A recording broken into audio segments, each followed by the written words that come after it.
Soybean যদি মাংসের মতো সাইজ হয় আর কোনো কথা হবে না। চলুন টুক করে রান্না করে নিই। নিরামিষ থালিতে এমন সোয়াবিন চেটেপুটে খাবেন। অনলাইনে কিনেই নিতে পারেন এমন সোয়াবিন। আমি সোয়াবিনের রান্নাটা যেভাবে করেছি চটজলদি আর দারুণ টেস্টি বানিয়েই নিতে পারেন এমন সোয়াবিন হলে সত্যি ছোট থেকে বড় নিরামিষে খাওয়ার কোনো বাহানা করবে না। এই রান্নার জন্য আমি পটল আর আলু কেটে নিয়েছি। চলুন বন্ধুরা, ঠিক এই সাইজে করে নিয়েছি। এবার সমস্ত আলুগুলো ধুয়ে পরিষ্কার করা, তেল গরম করে ছেড়ে দিচ্ছি। ধীরে ধীরে আলুগুলো ভেজে নিয়ে নেব। একটু বেশ এমনভাবে ভাজবো যাতে রান্নাটা খুব সহজে তাড়াতাড়ি হয়ে যায়। স্পাইসি রান্না করতে গেলে কিন্তু ভাজাগুলো একটু মুচমুচে লাল লাল হওয়ার দরকার। পটলগুলোও সেমভাবে ভেজে রেডি করে নেব। আর পটল যাদের প্রেশার আছে, সুগার, কিডনির প্রবলেম, তারা কিন্তু নির্দ্বিধায় রোজ পটলটা পাতে রাখুন, এতে অনেকটা উপকার। যাই হোক, পটলটাও নাড়িয়ে চাড়িয়ে বেশ ভালো করে ভেজে নিয়েছি। পটল ভাজলে কিন্তু সুন্দর স্মেল হয়। আমার তো ডিম ভাজার গন্ধ নাকে আসে। যাই হোক, পটল ভাজাটাও কমপ্লিট করে দুটো সমস্যার সমাধান করে এগিয়ে গেছি। এইবার এই সোয়াবিনগুলো নিয়ে নিয়েছি বড় বড়। এগুলো তো ঠিকমতো প্রসেসিং করার জন্য একদম রেডি করে নেব। চলুন, কি দারুণ দেখতে না, দেখলেই মন ভরে যাবে। আর এত বড় বড় সোয়াবিন পাতে পড়লে আর কোনো কথা নেই। জলটা গরম করে নিয়েছি, সেই গরম জল আমি সোয়াবিনের মধ্যে ঢেলে দিলাম, বা সোয়াবিনগুলো কড়াইয়ের মধ্যে দেন, যাই হোক। এইবার এই সোয়াবিনগুলো একটু ভিজিয়ে রাখুন, সেই ফাঁকে একটু লবণ দিতে পারেন আর প্রয়োজন মতো একটু হলুদও দিতে পারেন। এইবার একটুখানি রাখার পর এরকম করে চাপুন, দেখুন কতটা তুলতুলে হয়ে গেছে।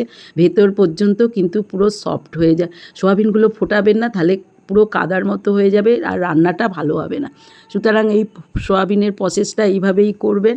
ব্যাস, সমস্ত জলটা যাতে না থাকে, দেখুন একদম জল ঝারিয়ে এটাও কমপ্লিট করে ফেললাম। এবার মশলা হিসেবে ধনে, জিরে, মৌরিটা অবশ্যই রাখবেন, আর শুকনো লঙ্কা। মৌরি আর কাঁচা লঙ্কা এই দুটো কিন্তু দারুণ টেস্ট নিয়ে আসে। এবার মিক্সির বাটিতে সমস্ত মশলাগুলো যোগ করলাম। গুঁড়ো মশলাগুলো ঘরে করা, আরেকটু পেস্টটা বানিয়ে নেবো, তাহলে আরও ভালো হবে। দুটো তেজপাতা যোগ করে দিন, আদা একটু প্রয়োজন মতো দিয়ে আরেকটু ঘুরিয়ে নিন। এবার ওই মশলার মধ্যে একটু হলুদ দিয়ে দিয়েছি। এই ফাঁকে টমেটোটাও পেস্ট করে নিলাম। বন্ধুরা, ভাজাগুলো সাজিয়ে ফেলেছি আর মুচমুচে ভাজা কিন্তু 50% রান্না এখানেই হয়ে গেছে। এবার কড়ার মধ্যে একটু সোয়াবিনটা ভেজে নেব, তাহলে কিন্তু বেশ সুন্দর একটা স্মেল আসবে। এটা কিন্তু ঘি দিয়েও ভাজতে পারেন, তাহলে কিন্তু বেশ মন্দ হয় না নিরামিষের রান্না। এইভাবে নাড়িয়ে চাড়িয়ে সোয়াবিনগুলো একদম রেডি করে নিয়েছি। কতটা সুন্দর ভাজা হয়েছে দেখতেই পাচ্ছেন। এইবার কড়ার মধ্যে সর্ষের তেল দেওয়ার পরে একটু চিনি যোগ করেছি। ফোড়ন না দিলে কিন্তু তরকারির টেস্ট ভালো হয় না, তাই জিরে আর শুকনো লঙ্কাটা দিয়েই দিলাম। সবাই নিশ্চয়ই ফোড়ন কিছু না কিছু দেন, কি দেন জানাবেন। একটু হলুদ দিলে কিন্তু কালারটা ভালো হয়। এবার বেটে রেখে দেওয়া মশলাটা মিক্সিতে করেছিলাম, সেটা দিয়ে একটু নাড়িয়ে চাড়িয়ে নেব। হলুদটা আর একটু যোগ করলে, আমি একটু হলুদের রিক্সটা নিই না, আস্তে ধীরে যোগ করি। লঙ্কার গুঁড়োটাও দিলাম ঝালের কালারের জন্য। বন্ধুরা, এত কিছু রান্না মেয়েরা করে, বাড়িতে এক একজনের এক এক রকম টেস্ট, সুতরাং ঘুরিয়ে ফিরিয়ে রান্না করতে হয়। নিরামিষের দিনে কিন্তু সোয়াবিন, পনির আর না হলে কিন্তু আলুর দম, ধোকা, এগুলোই বাঁধা ধরা। যাই হোক, এবার মোটামুটি সমস্ত কিছু রেডি করে নিয়েছি। তেলটা ভেসে উঠেছে। কারিটার গ্রেভিটা কীরকম হয়েছে দেখতেই পাচ্ছেন। এই সোয়াবিনে কিন্তু একটু ঝোলটা টেনে নেয় বেশি করে, আর সোয়াবিন মাত্রই ঝোলটা অর্ধেকটা টেনেই নেয়। সুতরাং একটু গ্রেভিটা বেশি করার জন্য ঝোলটা বেশি রাখাই ভালো। ব্যাস, এবার পটল আলুটা দিলেই তো আর রান্নার বাকি কী থাকলো। লবণটাই এই সময় টেস্ট অনুযায়ী দেখে টেকে দিয়ে ফুটতে আরম্ভ করেছে, তখন গরম মশলাটা দিয়ে দিলাম।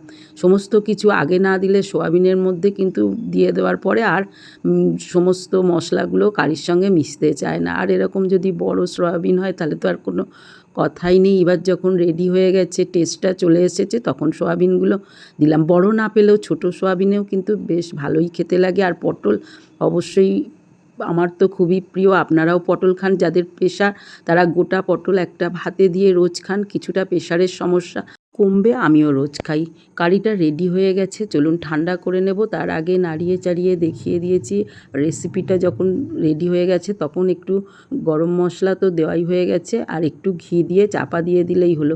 বন্ধুরা, নিরামিষের দিনে সকাল থেকে মোটামুটি প্রথমেই মাথা টুকতে হয়, কী রান্না করব। হয় সোয়াবিন বলেইছি, হলে আর কোনো কথা নেই। সুতরাং এর মধ্যে 3-4 বার এসে সবার দেখা হয়ে গেছে কারিটা কিন্তু স্পাইসি হয়েছে নাকি।